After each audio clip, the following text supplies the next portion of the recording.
आज हमारा टॉपिक है crystal structures of different solids. तो आज हम काफ़ी सारे जो हैं मटेरियल्स के या काफ़ी सारे सॉलिड्स के जो हैं क्रिस्टल स्ट्रक्चर्स देखेंगे। क्यूबिक में, बॉडी सेंटर्ड में, फेस सेंटर्ड में, कि वो किस तरह से बनते हैं। तो जो है एक हमारा टॉपिक था जो हमने प्रीवियस लेक्चर्स में भी पढ़ा था, हेक्सागोनल क्लोज्ड पैक। तो अब हम देखेंगे जो हेक्सागोनल क्लोज्ड पैक है उसमें हमारे पास जो है एटम्स की अरेंजमेंट कैसी होती है और हमारे पास जो है 2D में या 3D में जो है वो कैसे फॉर्म करता है। हम क्या कहते हैं कि अगर हमारे पास जो है 2D में हम बात करें तो 2D में जो है लेट सपोज ये हमने जो है एक एटम्स की अरेंजमेंट ले ली है यूनिट सेल की। ये हमने जो है पूरा एक फॉर्म कर लिया है, ये पूरी स्ट्रक्चर है। इसमें अब जो है HCP स्ट्रक्चर हमारे पास कैसे बनेगा। इसमें अगर हम नोट करें हमारे पास 3 लेयर्स बन रही हैं, 1 2 एंड 3।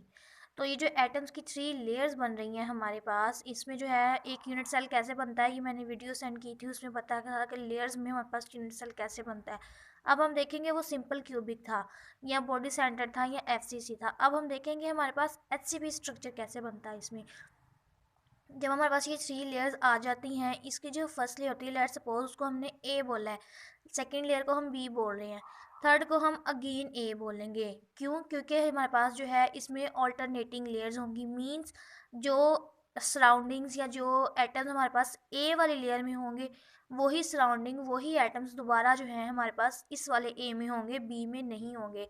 फॉर एग्जाम्पल सिंपल अगर मैं बात करूँ, जैसे एक ये लीनियर लाइन है हमारे पास, ये लीनियर जो है एक इस तरह लाइन है, वो ये वाली बिल्कुल इसके ऑपोजिट में लाइन हमारे पास दोबारा इस A में बन रही है, जबकि B में हमारे पास समवेयर इस तरह की स्ट्रक्चर आ रही है।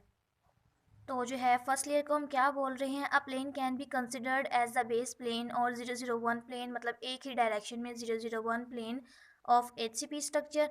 जो सेकंड लेयर है उसमें बोला the centres of second layers are vertically above the points labelled as B point. तो जो हमने फर्स्ट लेयर लगाई है, जो सेकंड लेयर्स के पॉइंट्स लगाने हैं या जो एटम्स लगाने हैं, वो बिल्कुल इन दो एटम्स के ऊपर, फिर से दो एटम्स के ऊपर, मतलब उनमें बिल्कुल डिस्टेंस ना रहे। हर पॉइंट जो है उसका जो है हर एटम या हर पॉइंट एक दूसरे से मिलता हो हमारे पास। जबकि जो सी लेयर है हमारे पास आइडेंटिकल विद ए लेयर। जो सी लेयर है वो जो है उसका सराउंडिंग, उसकी हर चीज़ ए लेयर की तरह ही होती है। Of atoms are vertically above the point labelled as A. और उसके जो एटम्स होंगे वो वर्टिकल होंगे इस वाले पॉइंट से, और उसको जो है हम ए का नाम ही दे सकते हैं। फिर हम कहते हैं this sequence of layers A B generates a structure that is called hexagonal close pack structure. हम कहते हैं अगर इसी तरह की हमारे पास ये ए है, इसके ऊपर फिर बी लेयर आ जाए, इसके ऊपर फिर ए आ जाए, तो इस तरह की जो सीक्वेंस में ए बी लेयर्स होंगी इसको हम क्लोज पैक बोलेंगे, हेक्सागोनल। कैसे? लेट सपोज इसमें से जो है हमने एक जो है सेंटर पॉइंट चूज कर लिया है। लेट सपोज सेंट्रल एटम हमारे पास ये वाला है, इसको जो है इसकी साइड के जब हमने जो है 6 एटम से मिला दिया, 1 2 3 4 5 एंड 6, इन 6 एटम से जब हमने इसको मिला दिया तो दोबारा जो है अगर हम ये जो इन 6 एटम जो हैं इनको ऐसे कंबाइन करें तो ये हमारे पास हेक्सागोनल की स्ट्रक्चर बन रही है। ये देखिए ये मैंने बनाई है इधर। तो नियरेस्ट एटम से जब हमने मिलाया तो ये हमारे पास जो है हेक्सागोनल की स्ट्रक्चर बन रही है। इसका कोऑर्डिनेशन नंबर होता है 12।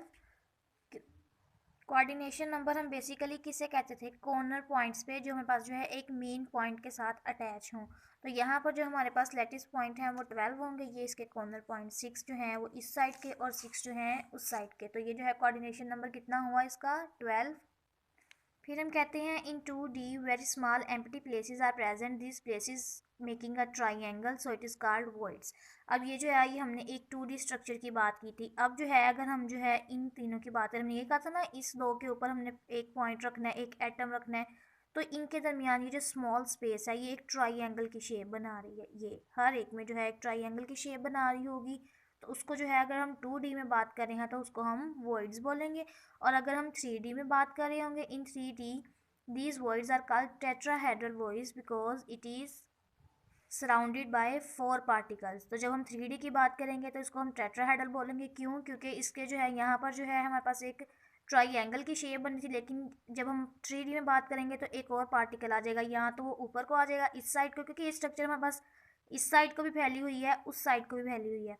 तो जो है एक एटम यहाँ तो हमारे पास वो इधर हो सकता है, यहाँ इधर, तो उस तरह जो हमारे पास शेप बनेगी वो टेट्राहेड्रल होगी, उसको जो है हम टेट्राहेड्रल वॉइड्स बोलेंगे। कोऑर्डिनेशन नंबर होता है इसका 12 और जो है हर कॉर्नर एटम ने जो है एक हेक्सागोनल क्लोज पैक में अपना जो है 1/6 पार्ट शेयर किया होता है। जैसे सिंपल क्यूबिक में हमने पढ़ा था ना, सिंपल क्यूबिक में हर एटम ने 1/8 पार्ट शेयर किया हुआ था कॉर्नर्स एटम ने, और हमें देखा भी था वो 8 मिलके एक जो है कैसे बनाते हैं यूनिट सेल, एक एटम कैसे बनाते हैं।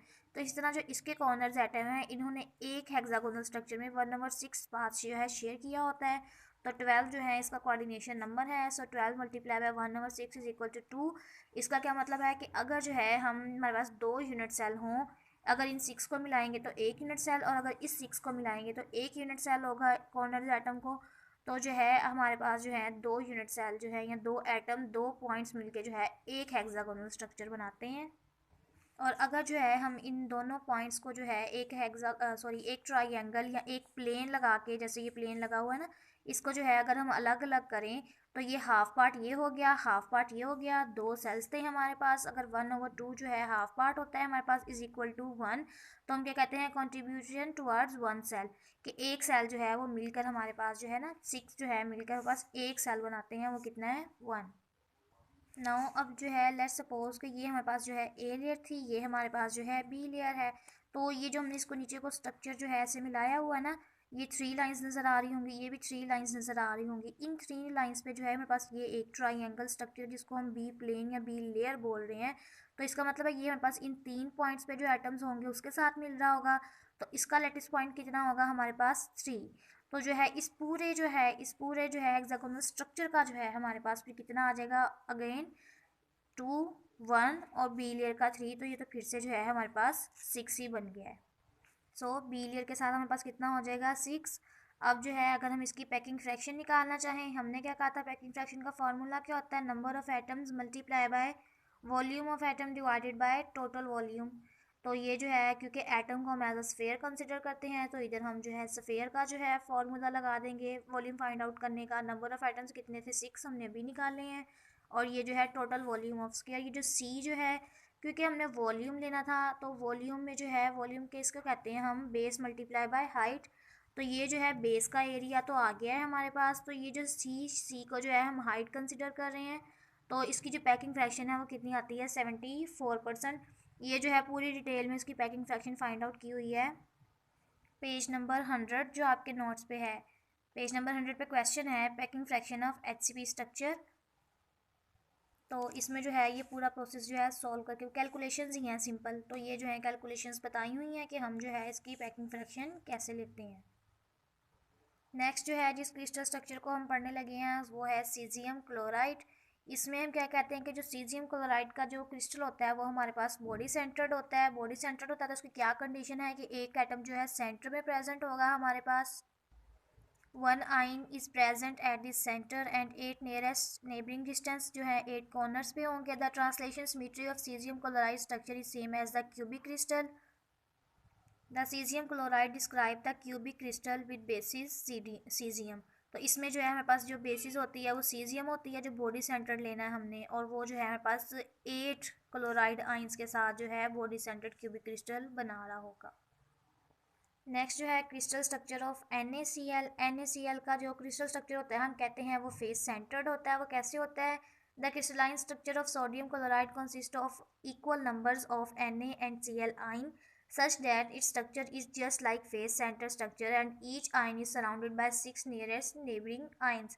अभी हम इसका स्ट्रक्चर देखते हैं तो हम कहते हैं फेस सेंटर में जैसे हमारे पास जो है ना एक क्रिस्टल के साथ 6 नेबर्स जो हैं फेस वाले जो अटैच होते हैं, वैसे ही इसमें जो है हमारे पास अटैच होते हैं NaCl के क्रिस्टल में। कैसे, इसको जो है हम ड्रॉ कैसे करेंगे कि ये जो हमारे पास कॉर्नर्स एटम है ये हमारे पास क्लोराइड के होते हैं Cl के। तो Cl के जो हैं कॉर्नर 8 एटम्स जो हैं बनाने के बाद हम कहते हैं कि हमने जो है इसको डिवाइड करना है। ये जो फर्स्ट लाइन है इसको सेंटर में हमने एक Na का एटम रख देना है, इसको कर देना है इधर भी Na का एक एटम रख देना है, इधर इधर मतलब जो है फॉर एग्जांपल ये हमारे पास एक फेस है ना, तो इस फेस की जो चारों साइड्स हैं जो लाइंस हैं उन सब पे हमने एक Na प्लेस कर देना है, इधर इधर इधर। देन उसको जो है हमने ऐसे प्लस से जो है मिला देना है। उस प्लस के सेंटर में फिर से हमारे पास जो है एक क्लोराइड आयन आएगा। ऐसे ही हमने ऊपर वाली फेस में करना है, ऐसे ही नीचे वाली फेस में करना है, ऐसे साइड वाली, और ऐसे ही है बैक फेस पे, और ऐसे ही है फ्रंट फेस पे, कि हमने जो है ऐसे इन सबको मिला देना है। तो आप लोग नोट करेंगे जो सेंटर में हमारे पास Cl बन रहा है वो हर फेस के सेंटर में Cl ही होगा। तो जब हम इन सब स्ट्रक्चर को मिलाएंगे तो जो सेंटर में होगा ना हमारे पास Na, वो 6 नियरेस्ट जो है Cl के साथ अटैच होगा। जैसे यहाँ पर बताया हुआ है कि यहाँ पर ये फर्स्ट Cl यहाँ पर अटैच है, सेकंड यहाँ पर, थर्ड ये, फोर्थ आगे को है, और ये फिफ्थ है, और ये 6 है हमारे पास। तो एक जो है हम कहते हैं एक जो फेस सेंटर्ड होता है उसमें हमारे पास एक जो है एटम वो 6 नियरेस्ट नेबर्स के साथ अटैच होता है। तो ये भी हमने देख लिया कि एक सोडियम का आयन जो है वो Cl के 6 एटम्स के साथ किस तरह से अटैच होता है।